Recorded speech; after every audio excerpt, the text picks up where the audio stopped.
Hello दोस्तों, welcome back to my channel. दोस्तों आज हम लोग देखेंगे बायो का पार्ट 3। ठीक है, तो जो न्यू सीरीज चल रही है 600 प्लस क्वेश्चन का, उसका आज 3 पार्ट है और 26 से लेके इस पे क्वेश्चंस हैं 92 तक की। ठीक है, तो आप लोग काउंट कर लिए 70 प्लस हो जाएंगे आप लोग क्वेश्चंस। तो कोशिश करें कि 100 कर दे, बट ऐसा है ना कि अलग अलग, जैसे कि किसी यूनिट में कम है, किसी यूनिट में ज़्यादा है, तो वो 100 का पूरा बन नहीं पा रहा है, इसलिए 100 हो नहीं पा रहा है। वरना फिर जैसे कि पहले वाले इसके जो सेकंड पार्ट था उस पर क्या करा था, फिर मैंने फर्स्ट पार्ट से लिया था। बट अब की बार जो होगा ना, तो 100 तक की मैं कोशिश करूँगा बना दूँ। ठीक है, तो उसकी टेंशन लेने की कोई ज़रूरत नहीं है। बाकी आप लोग क्वेश्चन देखते रहिए, प्रैक्टिस करते रहिए। तो चलिए स्टार्ट करते हैं। पहला क्वेश्चन इस पर दिया गया है, निम्न में से कौन सा विज्ञान शिक्षण का दृष्टिकोण नहीं है। ठीक है, तो इसका आंसर क्या हो जाएगा, स्व अनुदेशन से दृष्टिकोण। फिर है, निम्न में से कौन सा गुण परीक्षण का गुण नहीं है, तो क्या हो जाएगा, कलात्मकता। ठीक है, और फिर विज्ञान क्लब का औपचारिक सभापति कौन होता है, तो इसका आंसर हो जाएगा उपाध्यक्ष। ठीक है, विज्ञान क्लब का औपचारिक सभापति कौन होता है, तो उपाध्यक्ष होता है। फिर इसके बाद क्वेश्चन है क्वेश्चन 29 और इस पे दिया गया है, व्याख्यान प्रदर्शन विधि इनमें से किससे संबंधित है, तो इसका आंसर क्या हो जाएगा, अनुदेशात्मक उपागम से संबंधित है।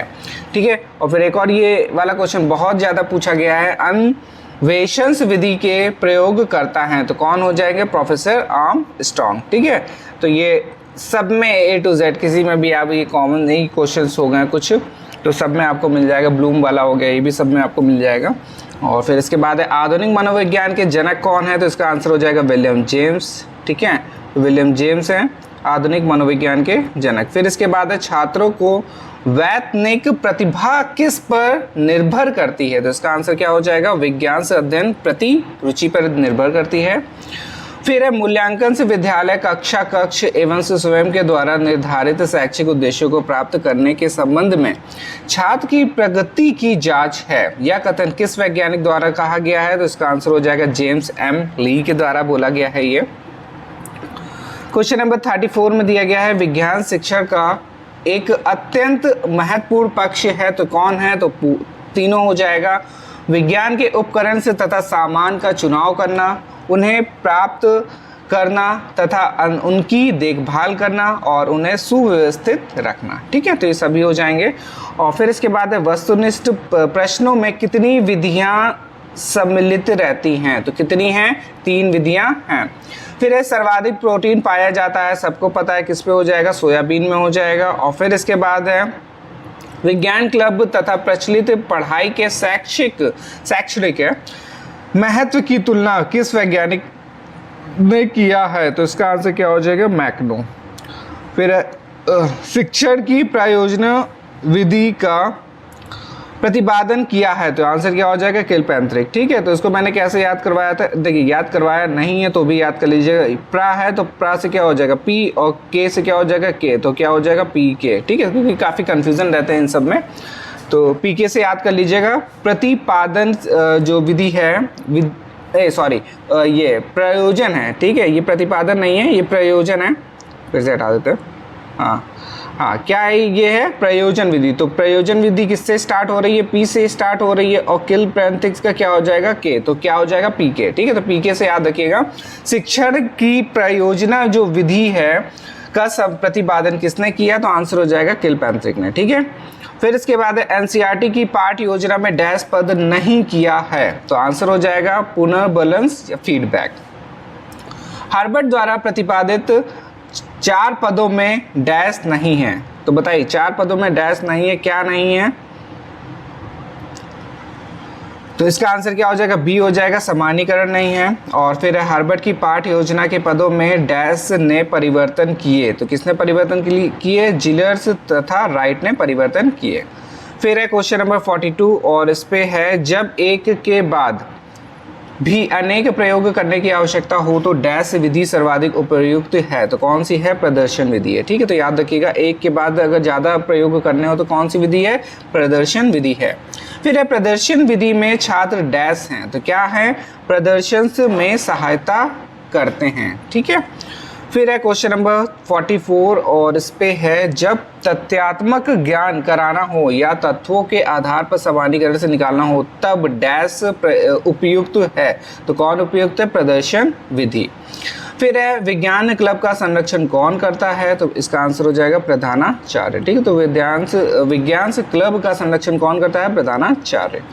फिर है 46, विज्ञान क्लब का सफल संचालन किस पर निर्भर करता है? तो इसका आंसर हो जाएगा अध्यक्ष के ऊपर।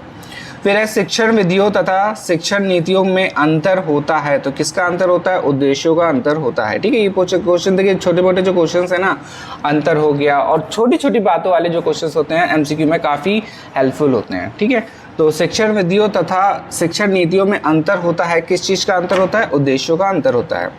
फिर है, फ्रायड के अनुसार असामान्य व्यवहार का मौलिक कारण है। तो क्या हो जाएगा? आंशिक दमन। फिर है क्वेश्चन नंबर 49 और इस पे दिया गया, निम्न में से कौन सा दैहिक अभिप्रेरक नहीं है? तो आंसर हो जाएगा उपलब्धि। ठीक है, बाकी सब है। और यदि एक बच्चे की मानसिक आयु 5 वर्ष है तथा वास्तविक आयु जो है 4 वर्ष है, तो उस बच्चे की बुद्धि लब्धि होगी। तो इसका आंसर क्या हो जाएगा? 125। ठीक है, तो फॉर्मूला आप लोग को याद होगा, उससे आप लोग देख लीजिएगा। और फॉर्मूला देखिए फर्स्ट सेमेस्टर में था। और फिर इसके बाद क्वेश्चन दिया गया है, काम की प्रवृत्ति पर सबसे अधिक बल किस मनोवैज्ञानिक ने दिए? तो इसका आंसर हो जाएगा सिगमंड फ्रायड ने दिए थे। काम की प्रवृत्ति पर दिए बोला गया है कि सबसे अधिक बल किस मनोवैज्ञानिक ने दिए? तो सिगमंड फ्रायड हो जाएगा। फिर इसके बाद क्वेश्चन 52 है और इस पे दिया गया है, क्लब अच्छी प्रकार से चलता रहे,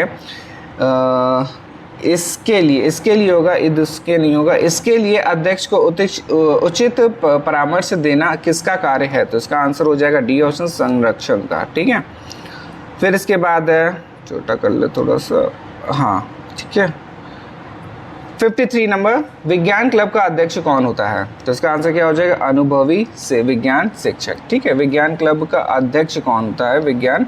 अनुभवी विज्ञान शिक्षक। फिर है, भारत में भावी वैज्ञानिकों को पहचानने में सहायता कहाँ से प्राप्त होती है? तो इसका आंसर हो जाएगा ये सभी। ठीक है, तो विज्ञान क्लब से भी होता है, विज्ञान मेले से भी होता है, विज्ञान से प्रदर्शनियों से भी होता है। फिर है, विज्ञान मेले के आयोजन का पूर्ण दायित्व किस पर होता है? तो इसका आंसर हो जाएगा विज्ञान अध्यापक पर। ठीक है, विज्ञान अध्यापक हो जाएगा ए ऑप्शन। और फिर क्वेश्चन नंबर 56 है, विज्ञान मेले में जो टीमें अच्छा प्रदर्शन करती हैं उन्हें दिया जाता है, क्या दिया जाता है? पारितोषिक। ठीक है, पारितोषिक दिया जाता है, पारितोषिक, बी ऑप्शन हो जाएगा। और 57 में दिया गया है, शिक्षण प्रक्रिया को रुचिकर बनाने में कौन सी शिक्षण से सामग्री सहायक होती है? तो वह विद्यपूर्ण। ठीक है, और फिर योजना विधि के कितने प्रकार के नियम हैं? तो इसका आंसर हो जाएगा सी, 3 नियम हैं। और फिर 59 में, विद्यालय कैसा स्थान कहलाता है? तो कैसा है? सीमित स्थान है। और भ्रमण का क्या महत्व है? तो इसका आंसर हो जाएगा ये सभी। तो पूरे कौन कौन से महत्व है उनको भी देख लेते हैं। भ्रमण शिक्षा में अधिक रुचि उत्पन्न करते हैं, भ्रमण द्वारा शिक्षा को विकसित किया जा सकता है और विद्यार्थियों का मनोबल बढ़ाया जा सकता है। फिर है, भ्रमण से योजना में क्या आवश्यक है? तो इसका भी आंसर क्या हो जाएगा? ये सभी आवश्यक है। देखिए, ये ऐसे क्वेश्चंस क्या है ना, थोड़ा सा ध्यान से देखिएगा, क्योंकि अगर एक भी ऑप्शन इधर उधर हो गया तो ज़्यादातर में देखिए क्वेश्चंस ज़्यादातर में डी रहता है, बट फिर भी इन केस, क्योंकि बीच बीच में क्या होता है एग्जामिनर फंसा देते हैं। ठीक है, तो उसको देख लीजिएगा। तो भ्रमण योजना में क्या आवश्यक है? तो क्या क्या आवश्यक है? देखिए, शिक्षण से संबंधी पक्ष भी आवश्यक है, प्रशासनिक पक्ष भी है, और यातायात के साधन का प्रबंध भी है। तो ये सभी क्या है? भ्रमण योजना में आवश्यक हैं। फिर इसके बाद है 62, मनोवैज्ञानिक पहलू के आधार पर कौन सा अधिगम सिद्धांत पाठ्यक्रम जैसे कि साहित्य, इतिहास, दर्शन, धर्म, नैतिक दृष्टिकोण आदि विषयों पर जोर दिया है? तो इसका आंसर क्या हो जाएगा? आदर्शवाद। फिर है, योजना विधि को किस मनोवैज्ञानिक ने प्रस्तुत किया? देखिए, अभी फिर से क्वेश्चन आ गया, योजना विधि को किस मनोवैज्ञानिक ने प्रस्तुत किया? तो इसका आंसर हो जाएगा W.H. किलपैट्रिक। ठीक है, तो परियोजना विधि है, पर कुछ भी दिया हो तो ये इसका आंसर क्या हो जाएगा? किलपैट्रिक। ठीक है, थोड़ा सा शब्द है वो अलग है, दूसरा ये भी अलग हो जाएगा।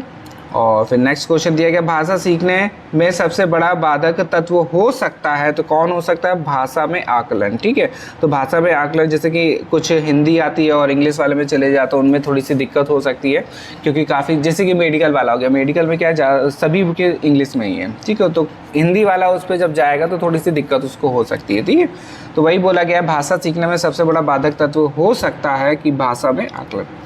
फिर इसके बाद वंशानुक्रम से संबंधित प्रयोग चूहों पर किसने किया था? तो इसका आंसर हो जाएगा मैंडन ने किया था। ठीक है, मैंडन याद रखिएगा, चूहों पर प्रयोग किया था। और जैव विज्ञान शिक्षा में कौन से उपागम से प्रमुख क्रिया करते हैं? तो इसका आंसर हो जाएगा डी ऑप्शन से, क्षेत्र भ्रमण भी करते हैं, विद्यालय बागवानी भी है और विज्ञान क्लब भी है। ठीक है, तो जैव विज्ञान शिक्षा में कौन सा उपागम प्रमुख क्रिया है? तो तीनों हो जाएंगे इसका आंसर। और फिर इसके बाद है क्वेश्चन नंबर 67, इस पे दिया गया है, विद्यार्थी को सही तरीके से पौधे के बारे में अध्ययन करने के लिए उसे कैसे प्रेरित करते हैं? तो इसका आंसर हो जाएगा डी ऑप्शन से, प्रायोगिक विधि द्वारा भी होता है, भ्रमण द्वारा भी होता है, पौधों को ज्ञान देकर, और पुस्तक द्वारा भी होता है। फिर इसके बाद है, विषय वस्तु विश्लेषण की मैट्रिक्स प्रविधि का जन्मदाता कौन है? तो इसका आंसर हो जाएगा डेविस। ठीक है, तो देखिए वी से कर सकते हैं, वी और डी। देखिए, कुछ भी आप लोग को कुल मिला के सिर्फ याद करना है, तो कुछ भी शॉर्ट बना के आप लोग याद कर लें, बस माइंड में रहे। ठीक है, क्योंकि ये सब ऐसी चीज़ें हैं जन्मदाता, ये कन्फ्यूज़न में डाल देते हैं। याद हो जाए तो बहुत बढ़िया, बट अगर कन्फ्यूज़न हो गई तो वो फिर जाहिर सी बात है कि आंसर गलत होना ही है। तुक्के तो भैया माशाअल्लाह का, अगर लग गया तो ठीक है, वरना फिर ठीक है। तो आप लोग समझ सकते हैं। तो ऐसे ही अगर थोड़ा सा याद करेंगे तो मेरे ख्याल से ज़्यादा सही हो गया। अब जैसे कि देखिए, विषय वस्तु विश्लेषण की मैट्रिक प्रविधि के जन्मदाता कौन है? तो डी से याद रखिए। ट्रिपल वी डी कहीं लिखा था तो डी, देखिए डी ऑप्शन होगा, और कोई ये नहीं है, डी से याद रखेंगे। ठीक है, अब जैसे कि पीके का हो गया तो प्रयोजन विधि का क्या हो जाएगा? के से याद रखिए, किलपैंथ्रिक हो जाएगा। ठीक है, तो ऐसे याद करेंगे तो मेरे ख्याल से थोड़ा सा अच्छा रहेगा, कभी भूलेंगे नहीं। अब देखिए, पीके मूवी कोई भूलेगा क्या? अब जिसने देखी उसके लिए बहुत बढ़िया, जिसने नहीं देखी वो देखता है। ठीक है, तो वो सब देखते रहिए आप लोग, बढ़िया अच्छी मूवी थी। चलिए आगे देखते हैं। 69 में निम्न में से कौन सा विज्ञान से क्लब के उद्देश्य हैं? तो इसका आंसर क्या हो जाएगा? डी ऑप्शन हो जाएगा। छात्रों के दैनिक जीवन के प्रति व्यापक दृष्टिकोण भी है, छात्रों की निरीक्षण शक्ति भी है, और वैज्ञानिक रोचक कार्य भी है। ठीक है, क्वेश्चन नंबर 70 देखते हैं। विज्ञान मेला, भैया विज्ञान मेला आ गया तो इस पर क्या है? ये सभी हो जाएगा। विज्ञान मेला में क्या क्या होता है? विज्ञान का ज्ञान दिया जाता है, सबसे इंपॉर्टेंट बात। फिर छात्रों में प्रदर्शनियों के बारे में विकास उत्पन्न किया था। देखिए, अगर कोई भी मेला अगर लगता है तो उस पर क्या है, छात्र कुछ ना कुछ क्रिएटिविटी टाइप में करते हैं कि कुछ ना कुछ लगाते हैं जिससे कि उनको ज्ञान बढ़े और सबको वो अपना ज्ञान भी दे सके। ठीक है, फिर बौद्धिक विकास होता है, पता ही है। फिर छोटी छोटी बातें हो जाती हैं बड़ी, ये तो इंपॉर्टेंट है ही। फिर क्वेश्चंस आगे देखते हैं। एक सफल विज्ञान मेले एवं प्रदर्शनियों के आयोजन के लिए क्या आवश्यक है? ठीक है, तो इस पर भी क्या हो जाएगा? डी ऑप्शन हो जाएगा। आर्थिक व्यवस्था सबसे बड़ी इंपॉर्टेंट, कोई भी चीज़ होती है पैसा पहले आ जाता है। ठीक है, और फिर इसके बाद है संयोजक, और फिर इसके बाद है केंद्रीय समिति। ठीक है, और क्वेश्चन नंबर 72 में दिया गया है, निम्नलिखित में से कौन अभिक्रमित अनुदेशन के सिद्धांत नहीं है? तो इसका आंसर क्या हो जाएगा? बी ऑप्शन से, अनुदेशन का सिद्धांत। फिर है 73 में, कंप्यूटर सहायक अनुदेशन से छात्र क्या सीखते हैं? तो इसका आंसर हो जाएगा उपयुक्त सभी। तो क्या क्या सीखते हैं ये भी देख लेते हैं। विद्यार्थी तथा कंप्यूटर्स के मध्य प्रयोजन से पूर्ण क्रिया चलती है। ठीक है, तो ये, और फिर इसके बाद शिक्षण का स्तर बढ़ता है। कंप्यूटर से देखिए काफ़ी नॉलेज हो जाती है। अब तो मेरे ख्याल से हर जगह ही होगा, कम ही स्कूल होंगे जिसपे, अब नहीं स्कूल में भी नहीं होता तो बच्चे घर पे ही सीख लेते हैं, ये समझ के चलिए। ठीक है, तो अधिगम की परिस्थितियाँ सुधरती हैं। पहले नहीं होता था कि पहले हम लोग कंप्यूटर देख रहे हैं, कंप्यूटर लैब में जा रहे हैं, वहाँ पे कर रहे हैं। ठीक है, तो अब क्या है, हाईटेक वाला ज़माना आ गया, सब पहले से सीखे सिखाए आते हैं, बस वहाँ पे काम करवाओ आके। ठीक है, बस सीखना वो क्या होता है, जो बेसिक हो गया MS ऑफिस के जितने भी पार्ट्स हैं उनको सिखाना, और भी जो इम्पॉर्टेंट पॉइंट्स हैं। ठीक है, तो वो सब मतलब टॉपिक जितने भी हैं इम्पॉर्टेंट वो सिखाना होता है। ठीक है, फिर आगे देखते हैं 74 में, विकासात्मक शिक्षण से प्रतिमान का प्रतिपादन किसने किया? तो इसका आंसर हो जाएगा जीन पियाजे ने किया। और फिर इसके है, बच्चों को जैविक विज्ञान संग्रहालय का ज्ञान किसके द्वारा कराया जाता है? तो इसका आंसर क्या हो जाएगा? डी ऑप्शन से, रेखा चित्र, प्रतिमूर्ति, और फिल्म स्ट्रिप्स और स्लाइड, और या फिर मतलब ये सभी हो जाएगा इसका आंसर। और फिर क्वेश्चन है निम्नलिखित में से कौन प्रोजेक्टर का भाग नहीं है, तो इसका आंसर क्या हो जाएगा, प्रकाश प्रोजेक्टर। ठीक है। फिर है विज्ञान से क्लब को किसने परिभाषित किया, तो विज्ञान क्लब को किसने परिभाषित किया है, टूर्बर्स एंड कॉलिट ने करा है। फिर है विज्ञान क्लब में शिक्षा, तो क्या हो जाएगा, करके सिखाना। फिर है 79 में कि शाश्वत रूपों का सिद्धांत किसके द्वारा निर्धारित किया गया था, तो इसका आंसर क्या हो जाएगा, प्लूटो हो जाएगा। और फिर अस्तित्ववाद के मूल्य क्या हैं, तो इसका आंसर हो जाएगा ये सभी हैं, चयन की स्वतंत्रता भी है, व्यक्तिगत प्रतिष्ठा भी है और व्यक्तिगत प्यार भी है।